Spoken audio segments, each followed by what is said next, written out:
الحمد لله رب العالمين والصلاة والسلام على أشرف الأنبياء والمرسلين نبينا محمد وعلى آله وصحابته أجمعين وبعد. Dans cet audio, bi'idhnillahi ta'ala wa bi'aunihi subhanah, nous allons traduire deux fatwas de deux grands imams de la sunna contemporain et qui sont al-Cheikh al-Imam Muqbil ibn Hadi al-Wadi'i rahimahullah ta'ala et également al-Cheikh Muhammad ibn Salih al-Uthaymin rahmatullah ala al-Jami' concernant un sujet que l'on nomme al-udhru bil-jahl, al-udhru bil-jahl, c'est-à-dire l'excuse par l'ignorance. Et pourquoi ce sujet?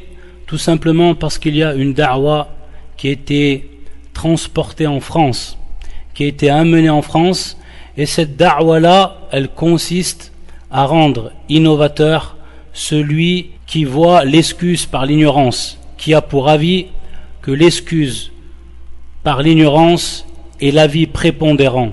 Et si on dit l'avis prépondérant, c'est que automatiquement il y a une divergence, et cette divergence, elle est bel et bien présente chez les gens de la sunna, contrairement à cette da'wa qui s'est propagée et qui veut nous faire croire qu'il n'y a aucune divergence dans ce sujet, et que celui qui voit al-udhru bil-jahl, celui qui voit l'excuse par l'ignorance, c'est tout simplement un innovateur, et il a contredit la sunna, il a contredit les gens de la sunna, wallah al-musta'an. Et ces gens-là qui rendent innovateurs les gens de la sunna, yubaddi'una ahl sunna, pour la question de al-udhru bil-jahl, pour la question de l'excuse par l'ignorance, et qui disent d'eux que ce sont des murji'a, ce sont les mêmes qui traduisent et qui propagent les paroles, les écrits, les avis de Ahmed al-Hazimi, qui lui tient ses propos suivants, ces propos qui sont pris min Sharh Mufid al-Mustafid bi Kufri Tariq al-Tawhid à la cassette numéro 13, où il dit alladhi ya'dhuru bil jahl hadha in kana qad waqafa ala kalami ahli al-ilm wa tarakahu faqad kafara wartadda, faqad kafar wartad. Donc il dit celui qui excuse par l'ignorance, si cette personne-là elle a pris connaissance des paroles des gens de science puis a délaissé ces paroles, alors il est devenu mécréant et il a apostasié. Donc ces paroles sont claires, très claires pour Al-Hazimi, que celui qui voit al-udhru bil-jahl après avoir pris connaissance des paroles des savants, alors cette personne-là elle devient mécréante, elle apostasie, elle sort de l'islam, wallah al-musta'an. Donc là on voit bien qu'on n'est plus dans le tabdi', mais bien plus loin, c'est carrément le takfir. Nas'alullah al-afia. Donc, maintenant, nous allons comparer cette parole de Al-Hazimi avec la parole et l'avis du savant de la sunna, l'imam Muqbil, rahimahullah ta'ala, dans cette question posée, et qui est la suivante. La question porte sur l'excuse par l'ignorance, qui est un problème qui date, qui n'est pas nouveau. Un problème entre les frères, ceux qui voient l'excuse par l'ignorance et ceux qui la renient. Et malheureusement, cette divergence a pour conséquence al-ihana, l'humiliation, al-darb, la violence physique, et même al-tabdi' ou al-tafsiq, le fait de rendre innovateur, de rendre pervers. Alors quel est le jugement qui porte sur cette question, sur cette affaire, et comment doit-on traiter et quel est le jugement porté sur celui qui est en divergence avec l'autre avis? L'imam Muqbil il répond ensuite que les gens de la sunna eux-mêmes ont divergé sur cette question-là, ont divergé sur cette question-là, la question de l'excuse par l'ignorance dans le tawhid, al-udhru bil-jahl fi tawhid, dans le tawhid. Et ce qui m'apparaît, ce qui apparaît, c'est que on prend en compte al-udhru bil-jahl, on prend en compte l'excuse par l'ignorance, et cela suivant la parole d'Allah subhanahu wa ta'ala, وَمَا كُنَّا مُعَذِّبِينَ حَتَّى نَبْعَثَ رَسُولًا. Nous n'avons jamais puni, nous n'avons jamais châtié avant d'avoir envoyé un messager, rasulan. Et également, suivant le verset où Allah subhanahu wa ta'ala nous cite la discussion qu'il y a eu entre Isa, Jésus, et entre al-Hawariyin, entre ses apôtres, lorsqu'ils ont demandé à Isa, هل يستطيع ربك أن ينزل علينا مائدة من السماء. Ton Seigneur est-il capable de faire descendre sur nous du ciel une table servie? Et à ce moment-là, Isa n'a pas répondu et n'a pas dit Innakum qad kafartum.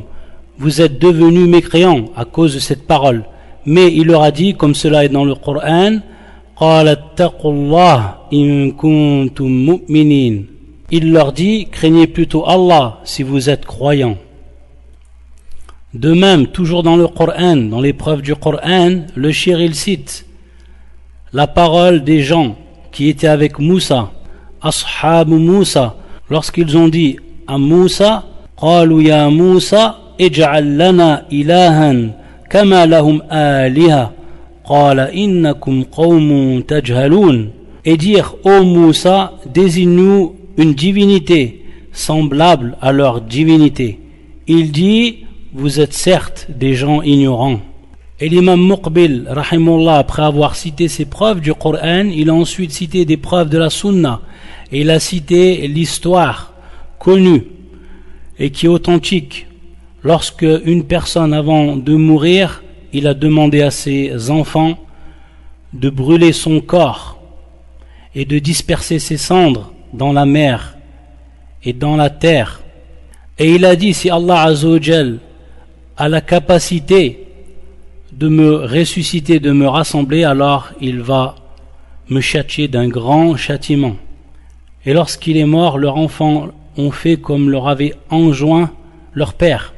Et ensuite Allah subhanahu wa ta'ala a ordonné la mer et a ordonné la terre de rassembler cette personne-là de ses cendres. Et il lui a redonné vie. Et ensuite il lui a dit, qu'est-ce qui t'a poussé à faire cela? Et il a répondu, la peur de toi, ô mon Seigneur. Et à ce moment-là, Allah subhanahu wa ta'ala lui a dit, fa inni qad ghafartu lak, je t'ai pardonné.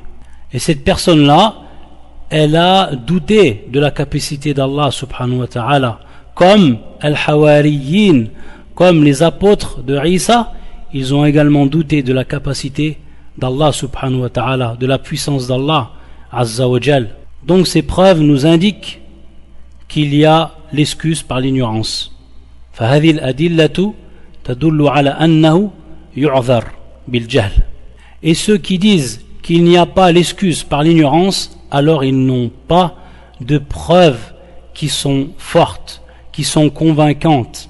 Et ensuite, il y a également le hadith de Abu Huraira et celui de l'Aswad ibn Sari' kama fi musnad al-imam Ahmad, où le prophète sallallahu alayhi wa sallam a dit qu'il y aura 4 personnes le jour du jugement qui seront testées. Et ces 4 personnes sont les suivantes: le sourd qui n'entend rien, celui qui est dérangé d'esprit, également la vieille personne, très vieille, avancée dans l'âge, puis la personne qui a vécu à une époque où il n'y a pas de messagers qui sont venus, qui n'a pas donc eu accès à Ar-Risala, qui n'a pas eu accès au message d'Allah. Et ensuite, subhanahu wa ta'ala, il les teste en leur demandant de rentrer dans le feu, finnar.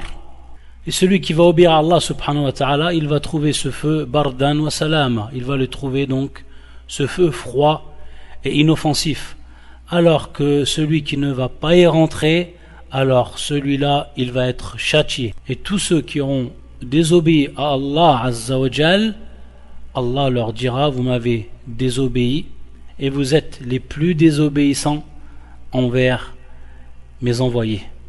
Ensuite l'imam Muqbil rahimahullah, il va donner un conseil et qui est de lire ce qu'a écrit al-Cheikh al-Shanqiti rahimahullah ta'ala en ce qui concerne le tafsir du verset wa ma kunna mu'adhibina hatta nab'atha rasula, et également du verset wa ma kana Allahu liyudilla qauman ba'da idh hadahum hatta yubayyina lahum ma yattaqun. Puis on va lui demander en ce qui concerne le hukm, le statut de la personne qui va en l'encontre de l'avis qui est différent de lui. Et il va dire, le cheikh, il va insister que du fait que cette question-là est une question où la divergence est présente, mas'alatun khilafiyya, entre les gens de la sunna, bayna ahli sunna, fal mukhalif la yuhkam alayh, c'est-à-dire donc on ne va pas juger celui qui va à l'encontre d'un des avis comme étant un innovateur, mais il dit lakin ar-rajih, mais la parole la plus forte, l'avis le plus fort, annahu yu'dhar bil jahl, c'est que l'on excuse par l'ignorance. Voilà donc la fatwa de Cheikh Muqbil rahimahullah. Et également une question intéressante qui va être posée au cheikh, c'est lorsqu'on lui demande s'il y a une différence dans la question de l'excuse par l'ignorance concernant le tawhid ar-rububiyya wal-uluhiyya et le tawhid des asma wa sifat, c'est-à-dire concernant le tawhid propre à la seigneurie, à l'adoration d'Allah Azzawajal, et d'un autre côté le tawhid des noms et des attributs d'Allah Azzawajal. Faire donc la différence entre cela en ce qui concerne al-udhr bil jahl, l'excuse par ignorance, et le cheikh va répondre qu'il ne connaît aucune base dans cette différence à faire entre les différentes catégories du tawhid pour ce qui concerne l'excuse par l'ignorance. Donc les points bénéfiques à tirer de la fatwa de cet imam: premièrement, la divergence est bel et bien présente entre les gens de la sunna concernant l'excuse par l'ignorance. Deuxièmement, il n'est pas permis de rendre innovateur celui qui voit l'excuse par l'ignorance ou celui qui ne la voit pas.